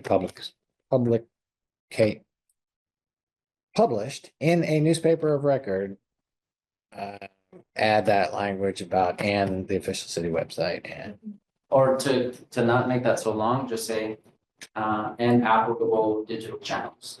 That covers website, that covers social media, that covers it all. So that way you don't have to say, and city website, and social media, right? Like just applicable digital channels.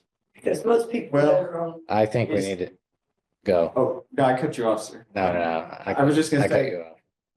from a legal, I wonder if social media is a better term to use because it encompasses versus digital channels, is that I'm not too sure what- narrow that it might leave out? Because what is a digital channel? I'm old and don't know what it No, I'm- is, but I do know what a website And is. yes, you're younger than me, that's. for Gotcha, sure. no. That's I'd like the word website in there, actually. I think you that's, do? yeah, I think it needs to be on the city website, even though I think the city website, I mean, the clearer the better. yeah, I think it should say website. Your, what would you understand? I think I agree with Sam that using digital channel is kind of for information and just to be as specific as possible. If that means including website after everything or. So website and social media, back to your original. Applicable social media. Yeah. So The city can decide where the social media, is, Clear. who does it. So what you're saying, Sherry, just make sure it's, you'd like me to go ahead and look for wherever we publish things in a newspaper, because that's what was done the old days.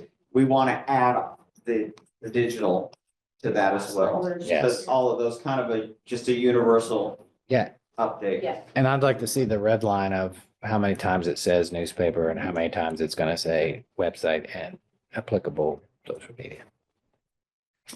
Okay, okay, 3:14. Oh, let's take a break. It's 7:15, 7:16, 7. Hard stop, hey, or? Well. No, 5 minutes. We're at our 90-minute. So it's 7:13. If you could be back here by 7:18. Much obliged. For a minute, I thought you were saying 12 is our hard stop. And I I was know. like, well, we're here till So we look up and say, what? around Did you 12:30. start? Okay, Sam, do you want to take us to 314, please? That one, pretty basic. It's mostly gonna be people in our finance department, but anyone who handles city funds needs to be bonded, right? And part of that is also affects our insurance and bonding and things like that. So standard city language. Yes, sir. Okay. 315, please. Council shall have the power to inquire into official conduct of any office, department, agency, officer, or employee of the city, make investigations as to municipal affairs. And again, makes sense. The governing body, if there's talk or information that suggests some sort of wrongdoing or any kind of, bad behavior, council can look into it. They have the power to investigate and to, it even says they have they can provide by ordinance penalties for contempt, failing or refusing to obey any such subpoena or to produce any such books, papers, and so forth. So it's basically, it's kind of like a court, we have the power to subpoena you and compel you to come testify, provide information. Your city employees. Commissioners, any questions on 315? 316, Sam? City council should cause an annual audit of books and accounts of each and every department of the city. And in fact, that is something we do. It's just annual audit. We do that every year. The finance department comes in and present, we actually use an outside auditor. And they come and present their findings to the city council. I have one suggested language change on this. That city council shall have the authority to request and inspect financial audits of nonprofits requesting funds. I get, technically, obviously they can ask for that just in the normal course of funding nonprofits. But how do I want to say it? It's That they're doing what they say they're doing. yeah, oftentimes it's not really in here. It talks about examining books and auditing, and maybe this isn't the right location or anything, but since we're talking about auditing, it says examination of city books and accounts. I'm not sure this might be the best location for that, but We can certainly look as we go further down the charter. Now, there is a section on purchasing. And I could see that in there, but that's purchasing, goods and services. You're talking about nonprofits, things of that nature. before we think about the location, is there any interest in that suggestion? Yeah. If you feel like there's a need, then I'm okay with it. It seems like reasonable. Yes. Yancy. It's not that it's a requirement but there's a lot of nonprofits that receive city funding. And oftentimes it's kind of blind. And there's really nowhere that I know of other than informally, hey, get 4 people to ask and you can get these, and not every nonprofit has a true financial audit. So that's why I said the authority to request and inspect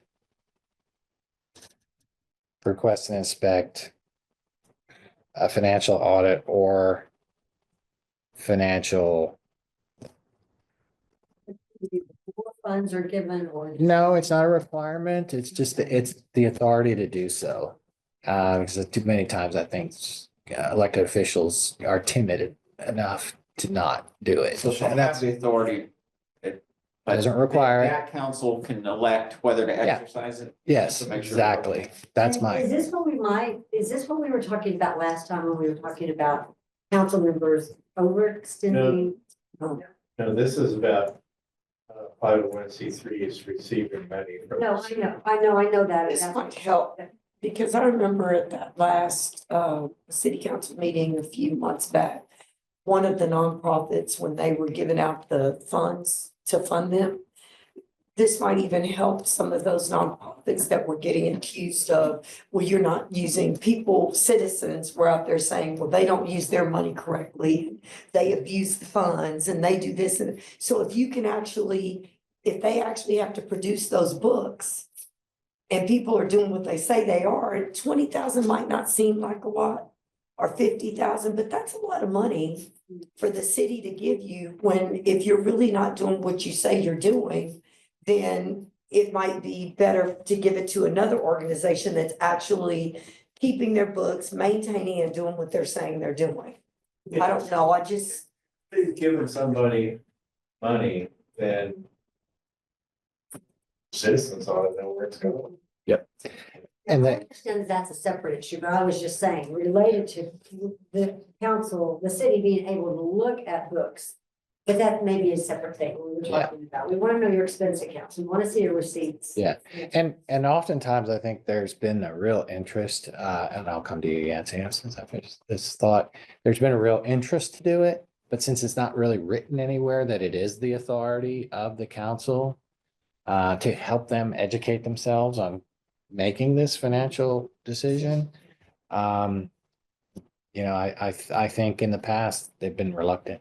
Yancy? So going back to what Michelle was saying, the Human Services Advisory Board, they do require nonprofits and Yeah. organizations to submit audit with Right. application Right. when they are requesting money. Right. So is that what you're referring to? Well, Human Services has that process, but there's a lot of other nonprofits that come and request that don't go through the Human Services Board. So Oh. I'd like to keep it all kind of, you know, and again, as Sam said, this doesn't require them to do so, but it does enumerate in writing that they have the authority to do it. And I would have liked that.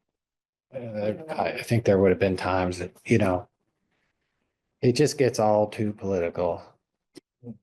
But does it matter if they don't provide it?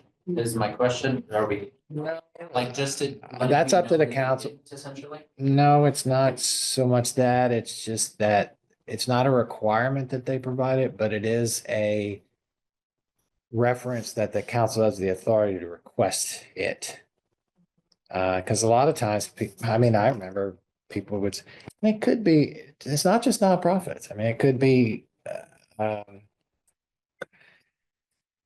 you know, if you were receiving taxpayer funds, it could be other not, it could be not nonprofits, it could be for profits. Any entity that we, to which we provide funding of some sort is. Yeah, I mean, there's probably on some occasions where if it's a privately held company and it's an economic incentive, you know, it might have to be an executive session per, you know, whatever. But you and I talked on the phone about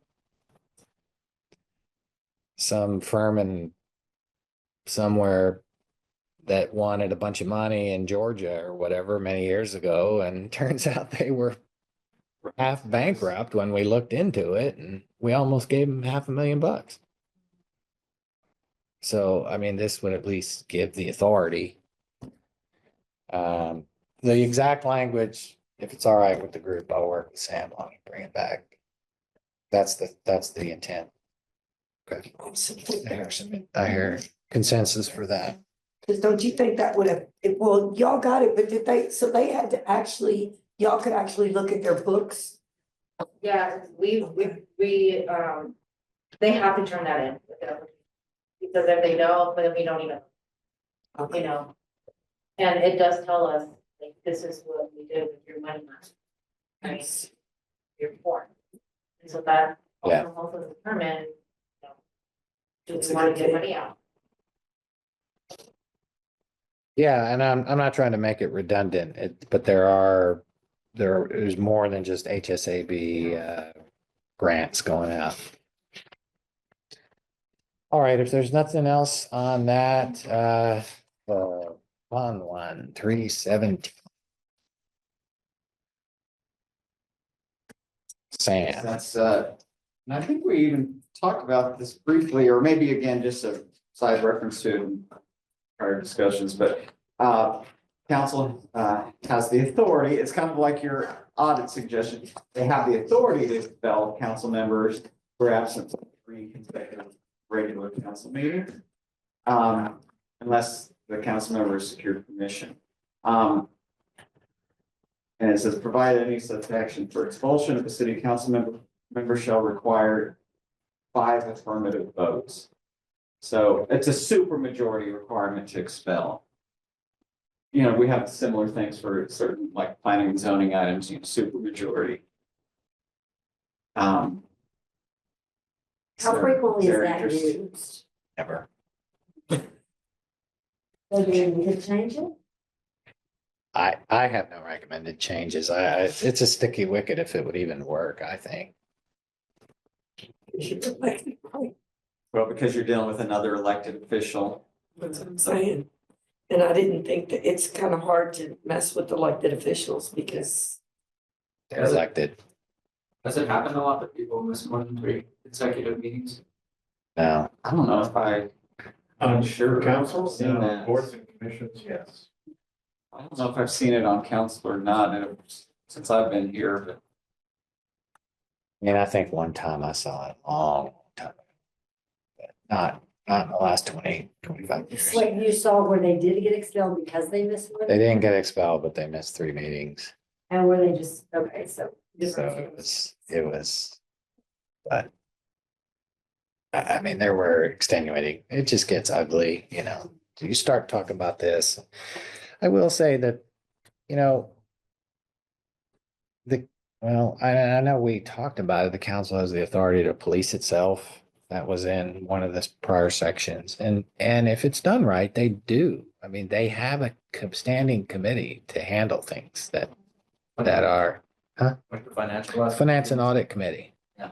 It's, you know, that's the place you would bring it up, and at least that's where we used to bring it up. And, you know, if there was something going on, you would talk about it there, and then the mayor would, you know, talk privately with the council member that needed to have a conversation. And that was the way it was handled, and it seemed to, you know, seemed to work. We don't have a problem, let's not fix it. Yeah, I agree. so Well, the next one is probably for, I'm not sure if there are big issues with this one either. It's city officials appointed by the council, you know, city attorney, manager, clerk, judge. They have the power to appoint, this is saying we have the power to remove.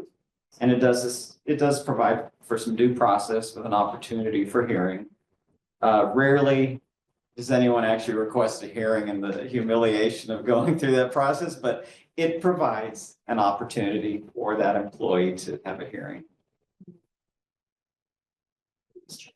Sure, were they the ones that it's these? I did not highlight that. Like this one that says, the city manager shall not be appointed for a different term, but may be removed by a vote of 5 has been scratched Oh. out. That was 2021. Oh, you're looking at the report from 2021. Yeah, So so that's not the current charter. okay, I was wondering, 'cause there's some differences, I'm like, Yes, we had provided the actual charter. in the You had first asked packet. for the for this 2021. one, yes. And I gave- I do have a copy. Of the actual charter, I guess that's what you let me borrow last time when I asked. Yeah, we went through that whole drama see, and she gave us this one, but he wasn't here in person. Yeah, That's right. Yeah, Here's one that's. I You're right. think I can do this. I don't wanna Thank you. cause any injuries. Okay. yeah, I would not have reached that one. I know you missed the first meeting, but you. So is that the 2021 version? I gave you. That's the current. Oh, that's This correct. Told This us is they a total. Oh, So that's all that is. Power to remove the people they appoint. If there's no suggested changes on 317, hallelujah, we finished section 3. Okay. We have a few more minutes, so let's start on 401, please, Sam. City manager. This kind of relates back to that other provision about where city manager, council form of government. The city manager is the CEO, the council is the board of directors. The city manager, that's the concept. City manager shall be chosen by the city council on the basis of education, executive and administrative training, experience and ability, and need not, when appointed, have his or her principal residence in the city of San Marcos. The city manager shall establish his or her, I'm sorry, I'm reading from my older version, not the one I updated. The city manager shall establish his or her principal physical residence in the city within 90 days after appointment. And shall have his or her principal physical residence in the city continuously thereafter while holding office. So that's pretty typical. The reason that's in there is oftentimes we get city managers that come in from other cities. We just got lucky here, Ms. Reyes, is already in San Marcos and whatnot. But it's pretty typical to see a requirement that the city manager be a resident. But that's not true everywhere, but that's pretty common. And the idea is, I think, if they have a vested interest. I did have a request from a citizen who thought states they think added to that list of residency should be the director of planning and zoning. Planning and development services. Well, there is a section in the charter, an article in the charter specifically about planning and zoning, if that's. You're talking about the planning director, though. Yes, right? planning director. So if that's, So, that would come up. Planning directors are not appointees. So the only required citizens that live here are the 4 appointees. Well, actually, just the 3. The city clerk is even Hayes County now. And the logic, and we changed that in 2021, largely because we so limited the pool of applicants for city clerk. And at the time, we had a city clerk who everyone really liked that lived out of town, just out of town. And so, we were like, well, it's the clerk, it's not the lawyer, it's not the manager. Even the judge is at Hayes County, correct? I think we changed Yes, that one too. the clerk is the only one that doesn't have to live in the city. Municipal court judge has to, Yeah, the clerk is the only one. Yeah. okay. So, yeah, but your point on the planning director is that that's hired by the city manager. That's not hired by the council. They have no control over. Unless, I don't know, is there any reference to employee I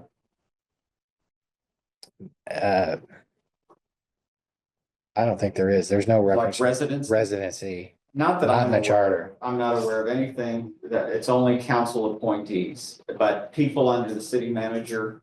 So we've got employees that live all over the place, and we have residents that live here that work in other localities, so it's. So who are the 3 you're talking about? City manager? It's the attorney and City- municipal court judge. Oh, And aren't the assistant city managers? They No. have to. Because they're not appointees, they are hired by the manager. And one of the things you always hear is, you want to widen your applicant pool. And Well, you also, in a metro area where there's lots of. I don't have a problem with that. you also hear, oh, we want everybody to live in the city that works for the city. It's not easy to do, and we've had a lot of trouble over the years with that, trying to accomplish as much of that as possible. But it's hard. It's really You have a hard. spouse that's working in Austin, Yeah. you're in San Marcos, so you meet halfway. Or one that's in San Antonio, one that's here, and you, New Braunfels, or, you see what I'm saying? Like, I don't have an issue with that. Or the I think the city manager should, I think, cost of housing. So section 401 is city manager, 402 is city clerk, and 403 is municipal court. And I think they're very similar in the qualifications. Go ahead, Jim. I'm gonna go back to 401 paragraph 2, Okay, where it says moved by a vote of 4 members. That. It used to be Majority. 5. it used to be 5, and the logic was that it took 4 to hire. And so that it was 4 to, make a change if you wanted to. 5 was a tough hill to climb, and oftentimes there was just a lot of uneasiness with that number. 5. Yeah. It was just a tough hill to climb, and it was like, well, why didn't it take 5 to hire him then? It only took 4. So, and everything is 4 in council, so That's- Except when the council removes. a Yeah. council. takes 5, yeah. Which never, ever will happen. So I'm not trying to skip over anything, but is there any questions on the manager, clerk, or municipal court in terms of or city attorney, sorry, don't want to leave out the city attorney, in terms of the residency requirements or how they're chosen by the council, because it's all the same. I just had a question. Sure. Have you had difficulty filling in some of the, I know you said the situation with the clerk was very specific to Yeah. something. Yeah. Have you had trouble with any of the other positions? No, there's always plenty of people willing to apply to be your city manager. Probably a little less so on the attorneys, although, typically the council will choose a headhunting firm. That specialize in the municipal appointees. And they have hundreds and hundreds of applicants, try to nail it down.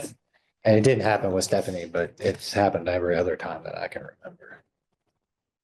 So then there's no appetite or need for us to extend